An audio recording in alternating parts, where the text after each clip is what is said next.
Hello everyone, and welcome back to my channel. In today's video, I'm going to show you how to copy text from an image using different techniques.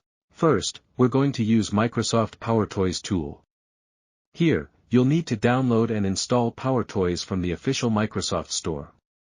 Go to search bar and type Microsoft PowerToys. Once installed, open the PowerToys settings and you will see an interface that looks like this, and there are many useful utilities. Down in the bottom left-hand corner, you will see something called Text Extractor. When we click on that, you will see a shortcut key combination that you can press to launch text extraction. Here I have my image file open with text.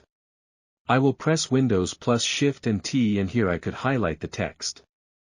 Once I finish highlighting it, the entire selected text is automatically copied to the clipboard. And now I will open Notepad and paste text here. Now this time I am highlighting only this particular area, and paste text again in the Notepad. Second, I am using a commonly available application on your computer, namely Microsoft's OneNote.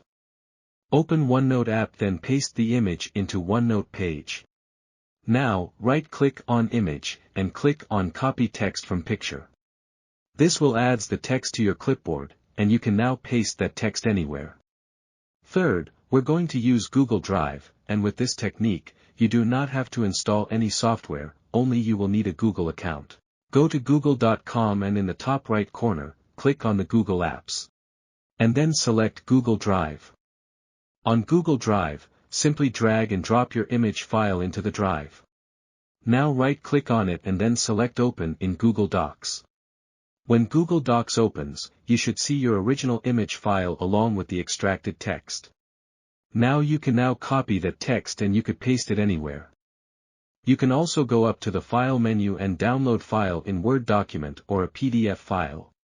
Lastly, you can also use Microsoft Word, but this only works with PDF files. Simply paste your image into a Word document. Then go up to File Save, and you can save it as a PDF file. Now right-click on PDF file and open it as Microsoft Word. Click OK. And this will convert the PDF into text, and you can now edit it. I hope you found this tutorial helpful. If you have any queries, feel free to leave them in the comments section below. Don't forget to like and share this video and subscribe to my YouTube channel for more useful tips and tutorials.